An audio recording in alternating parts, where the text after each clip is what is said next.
For you multi speciality clinic आपके लिए पेश करता है अत्याधुनिक लैब टेस्ट, अल्ट्रासाउंड, इकोकार्डियोग्राफी और विशेष स्कैनिंग सेवाएं।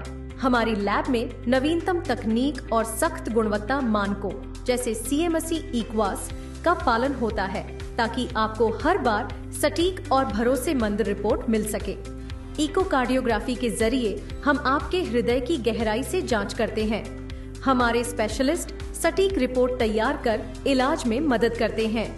हमारे अल्ट्रासाउंड सेवाओं में फीटल स्कैन, 3D स्कैन और पेट का अल्ट्रासाउंड शामिल है, जो गॉल ब्लैडर और लिवर की समस्याओं का सही पता लगाते हैं।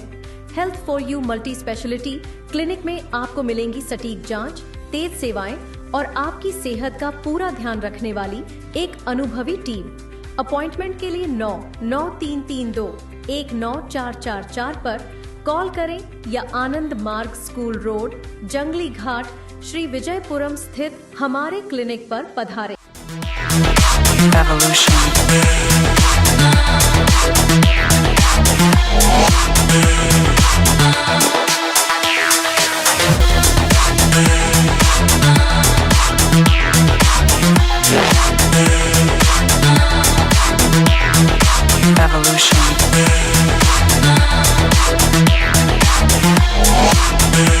आपके कई हमने इंटरव्यू देखे, हमने अपना यामीन भाई के साथ में एक इंटरव्यू देखा, बड़ा अच्छा आपने बोला।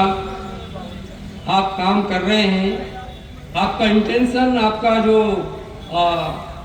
ये जो दिखाई दे रहा है वो ये लग रहा है कि आप चाहते हैं कि एक साफ सुथरा प्रशासन एयरपोर्ट पर बने, जो tour travels, tourist, domestic tourist या फॉरेन टूरिस्ट, उसका एक फ्रेंडली ये हो और किसी को कोई परेशानी नहीं हो। बहुत अच्छा, आपका इंटेंशन अच्छा है, आप कर रहे हैं। और उससे पहले मैं और एक बात बताऊंगा कि जो अभी सर्कुलर उन्होंने निकाला है वो सर्कुलर किसी और की देन नहीं है कि एयरपोर्ट में अंदर घुस के टूरिस्ट को तंग नहीं करना, बोलना नहीं, एम्बरास नहीं करना, ये किसी और की देन नहीं है, ये हम लोग का एसोसिएशन की ही देन है। हम लोग कई बार इस मामले पे जो है लिख चुके हैं। अब लिखना क्यों पड़ा कि यहाँ पर जो है अंडमान निकोबार ट्रैफिक पुलिस को इन्होंने प्रीपेड टैक्सी का रेगुलेट करने के लिए दे दिया। यहाँ पर कोई दूसरा था नहीं, टेंडर नहीं था, तो उन्होंने दे दिया। चलो अच्छा बात है, गवर्नमेंट एजेंसी है, उन्होंने करना शुरू कर दिया। लेकिन जब पुलिस ने, ट्रैफिक ने अपना काम वहाँ संभाला तो सभी लोग एक तरह नहीं होते। आप तो ये जानते हैं कि पुलिस जो है पत्थर से भी पानी निकाल लेगा, पत्थर से भी सोना निकाल लेगा, और जहाँ कुछ नहीं होने का वहाँ करवा भी देगा। और एक मोटी बात बता दूं कि जितनी भी घटनाएं होती हैं समाज में गलत या लॉ एंड ऑर्डर की, वो यहाँ अंडमान निकोबार पुलिस की आज की देन है। क्योंकि जो पुलिस प्रशासन है वो किस तरह काम करना चाहिए वो नहीं कर रहा। मैं एक छोटा सा उदाहरण दूंगा। आज किसी एसएचओ से पूछ लीजिए कि अपना 24 वार्ड का काउंसलर का नाम बता दे, नहीं बता सकता। ये बहुत बड़ा ड्रॉबैक है। मैं इसी तरह अफसर की बात है, अफसर भी जो है ना वो कोई भी PRI से संपर्क नहीं रखते। आज की तारीख में कोई संपर्क नहीं रखना चाहता। ये एक बहुत बड़ी कमी है। मैं हेल्थ डिपार्टमेंट में था जब शुरू में ज्वाइन किया तो उस समय डायरेक्टर एक NC पाल चौधरी हुआ करते थे, तो वो बहुत अच्छे डायरेक्टर थे। उन्होंने ये जितनी डिस्पेंसरी बाहर खुली हैं, आज वो PSC सब सेंटर में कन्वर्ट हैं, वो सब उन्हीं की देन है। भक्ता साहब के टाइम में जो भी 50-60 डिस्पेंसरी खुली वो उनकी देन है। जितना इंटीरियर इलाका था, मिडिल नॉर्थ में, इधर में, ईस्ट, जहाँ भी है सब जगह उन्होंने खुलवाया। तो लोग उस समय सोचते थे कि भाई जनता को कैसे सहूलियत मेडिकल की पहुँचाई जाए, ये उनकी बहुत बड़ी देन है। तो मैं उस समय मेरा डायरेक्टर के साथ में जो मैं डीलिंग करता था, मेरा डायरेक्टर में जहाँ भी पोस्टिंग रहा, मेरा डायरेक्टरी ऑफिसर के साथ में जो है डीलिंग रहा। तो एक प्रधान आए दिल्लीपुर से, मेरे ख्याल से ये सिंगाराम प्रधान थे या कोई और था।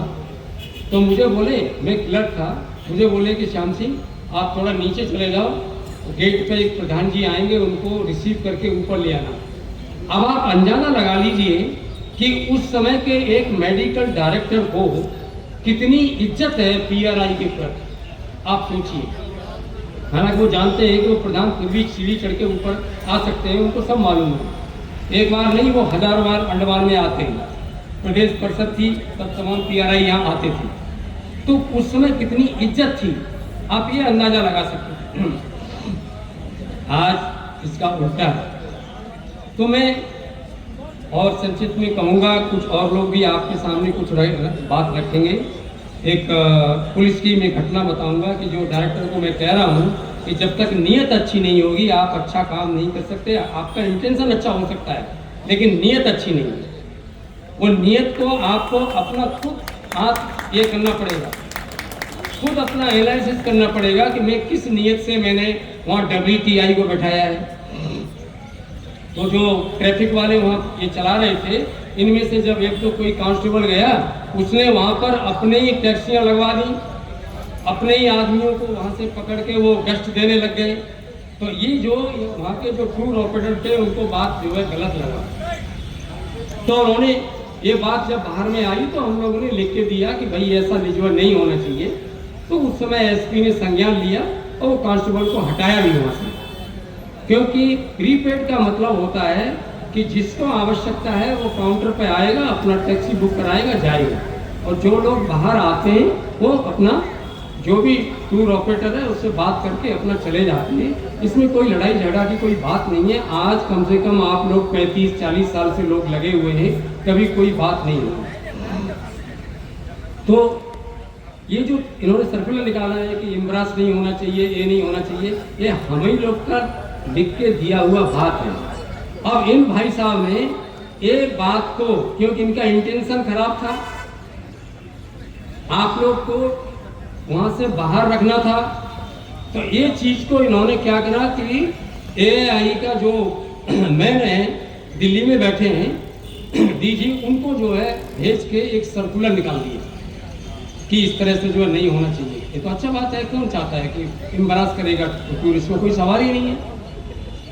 आप हम लोग दिल्ली भी जाते हैं, जब बाहर निकलते हैं तो हो सकता है कि हमारे पास रोड की कमी है।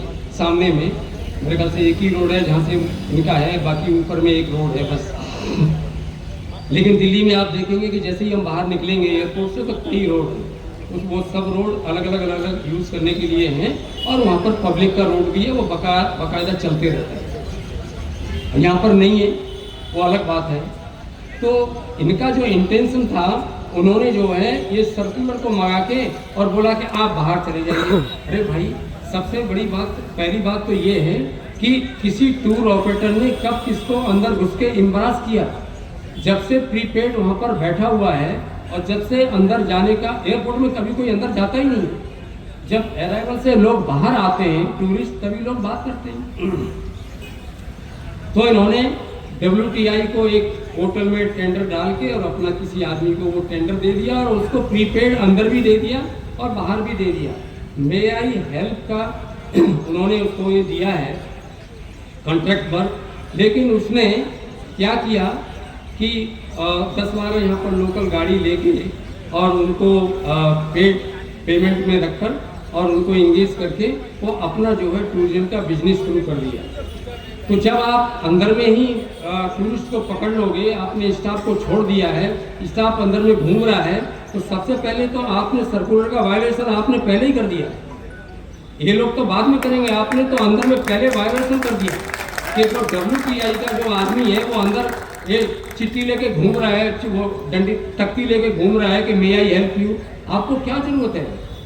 टूरिस्ट जो अंडमान में आता है वो 50 जगह घूम के आता है, हार्डली बहुत कम टूरिस्ट है वो पहली बार या दूसरी बार आता है। वो सब जानते हैं कि कैसे गाड़ी पकड़ना है, कैसे क्या है, और अगर नहीं है तो वो किसी भी स्टाफ से पूछेगा, वो अपना प्रीपेड के लिए सब जगह अवेलेबल होता है, वो बात करेगा।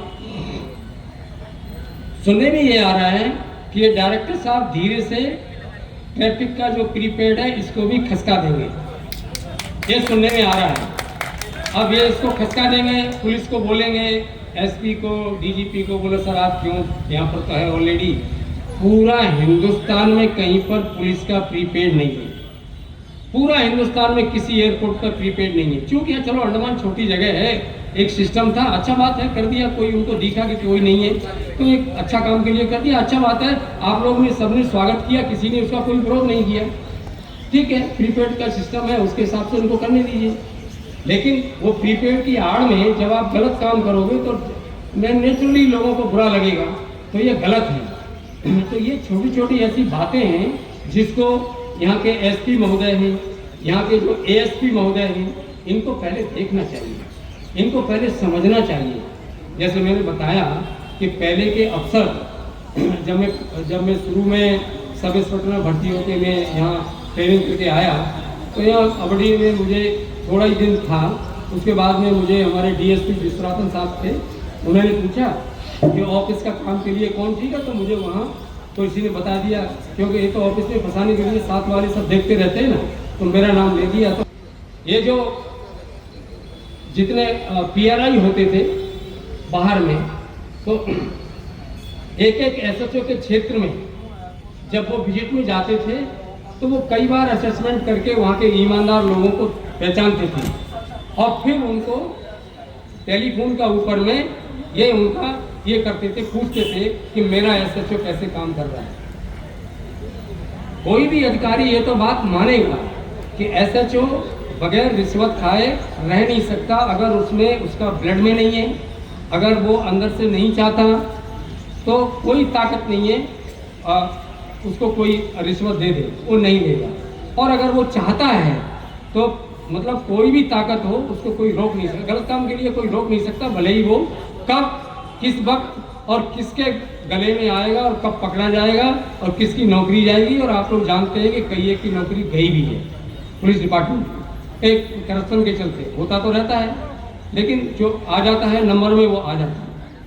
तो मेरा बोलने का मतलब ये है कि आरपी सिंह साहब अपना एसएचओ के बारे में यहाँ बैठ के और उनसे जो है सबका डाटा लेते थे, कौन कौन मेन आदमी है पीआरआई, और उनसे फिर जो है वो पूछते थे। अभी यहाँ के एसपी महोदय को, यहाँ के एएसपी महोदय को बताना चाहता हूँ कि आप लोग मेहरबानी करके बुलाइए, लोगों की बात सुनिए।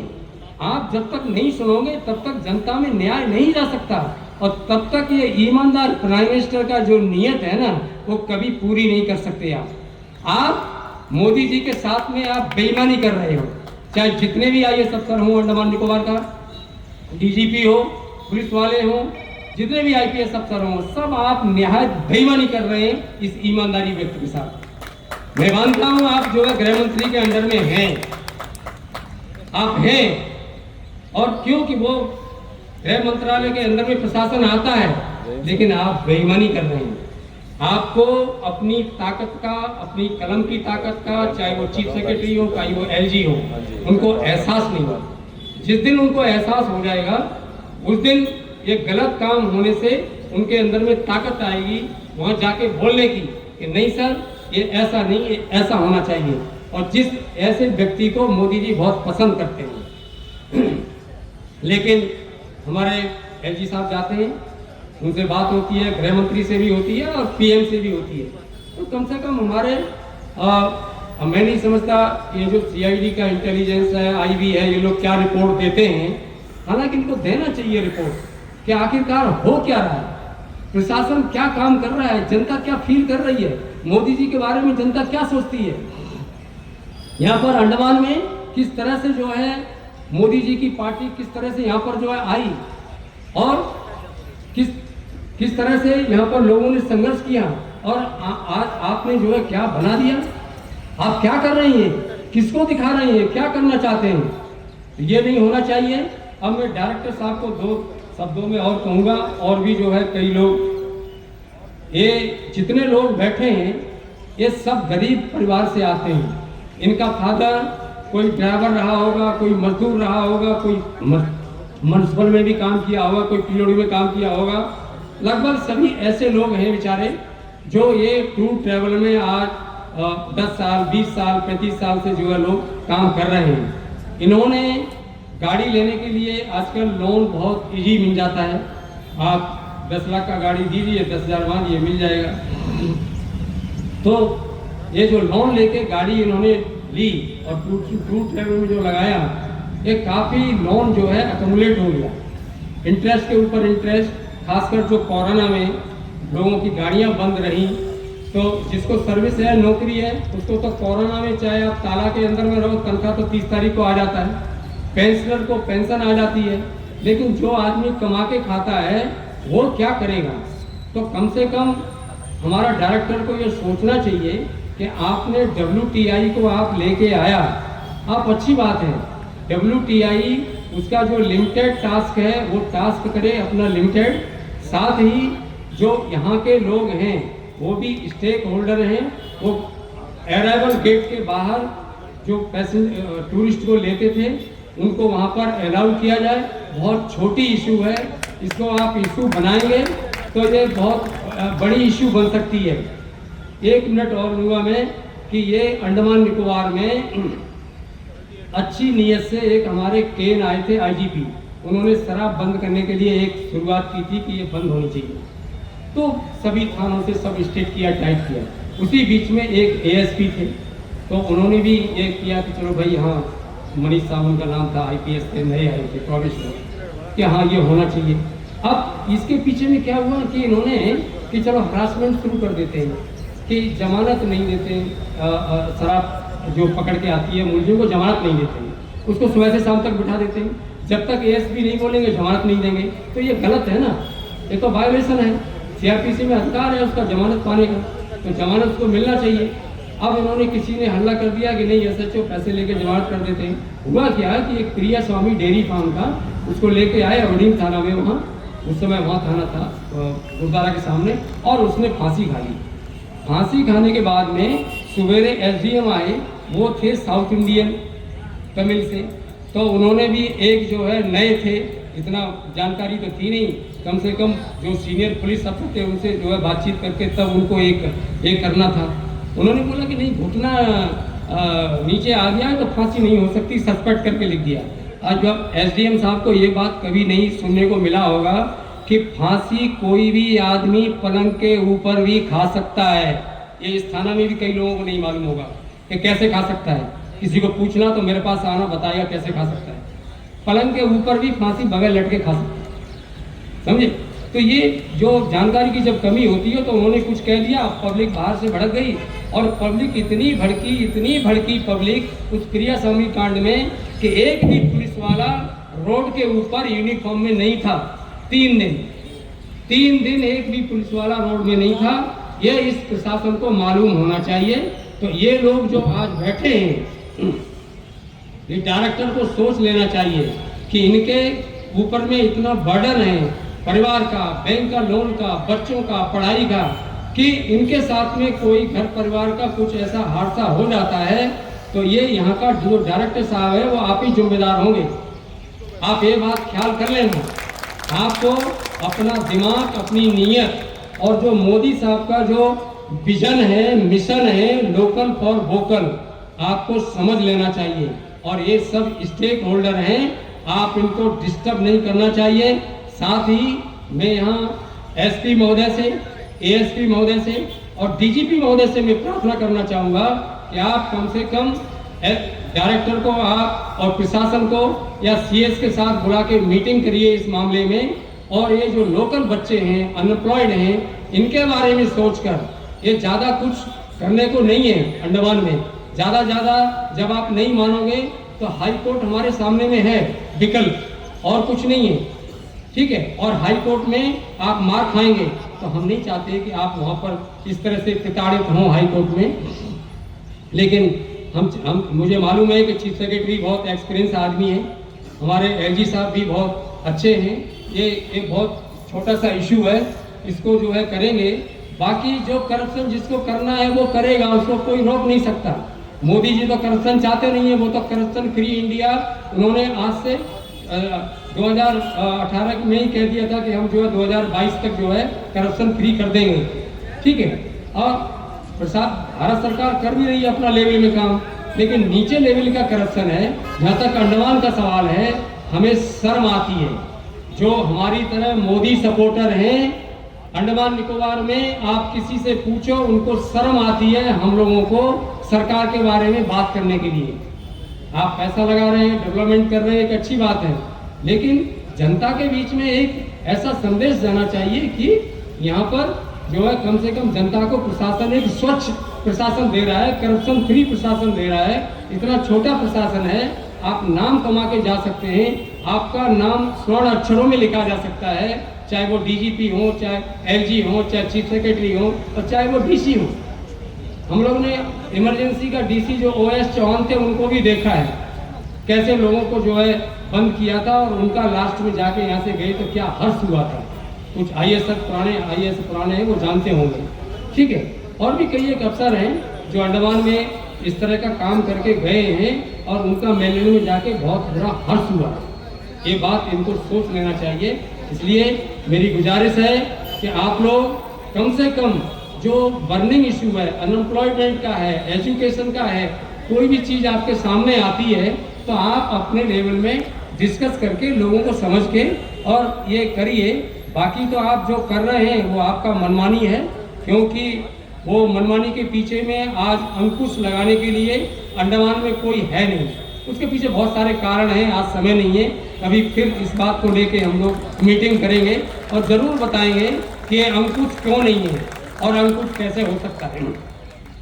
हमारे ये जो हिंदू राष्ट्र के जो बैठे हैं 2 पदाधिकारी, ये लोग काफ़ी संघर्ष कर रहे हैं लोगों को हेल्थ को लेके, हम लोग आए दिन जो है देख रहे हैं। लेकिन क्या है कि यहाँ पर प्रशासन का कान के ऊपर जू नहीं रहेगा, उसके कई कारण हैं। अब ये सब बात की बात है। इसी के साथ आप लोगों ने इस मीटिंग का आयोजन किया, मुझे एक अवसर दिया आपकी बेहद तकलीफ समझकर, और एक दिन की नहीं, बहुत दिन से ये तकलीफ मैं समझ रहा हूँ, सुन रहा हूँ आप लोगों के द्वारा। आज आपके सामने रोटी रोजी का सवाल था, इसलिए मैं आया, नहीं तो कोरोना से पहले से मैं आज तक इस तिरंगा पार्क में नहीं आया। और टकटकी लगा के मैं मोदी जी की तरफ देख रहा था कि शायद आपको अंडमान की याद आएगी, लेकिन न तो आपको याद आई अंडमान की और ना ही अमित शाह जी को आई। उसके लिए एक ही कारण है कि आपने 2 बार विजिट किया, अमित शाह जी ने 2 बार विजिट किया, लेकिन दोनों ने एक की स्पीच में बाइपर आइलैंड का नाम नहीं आया। भाइयों ध्यान दें कि हमें पूरी उम्मीद है कि प्रशासन इस छोटी सी इश्यू के ऊपर 2 दिन में कुछ न कुछ फेवरेबल निर्णय लेगा आप लोग के प्रति। और कल एमपी साहब भी मीटिंग करने वाले हैं, और अगर ऐसा हो जाता है तो बहुत अच्छा। अगर 2 दिन के अंदर कुछ फेवरेबल डिसीजन, जो मेरिट में डिसीजन होना है, वो आपके अधिकार के हित में नहीं होता, तो 28 तारीख को जो प्रोटेस्ट होगा उसकी रणनीति हम 2 दिन के बाद में जो है बताएंगे मीडिया के थ्रू से कि हम 28 तारीख को किस तरह का प्रोटेस्ट करेंगे। प्रशासन इस बात को ध्यान में रख ले कि अगर ज़्यादा मजबूर किया तो ये जो आंदोलन है इससे जो है पूरी भारत सरकार और खासकर गृह मंत्रालय की ही छत खराब होने जा रही है। ये आपको सोच लेना चाहिए। बाकी आप लोगों के हाथ में है, आप सक्षम अधिकारी हैं और डायरेक्टर हैं, वो भी सक्षम अधिकारी हैं, वो इस पर पुनर्विचार करेंगे।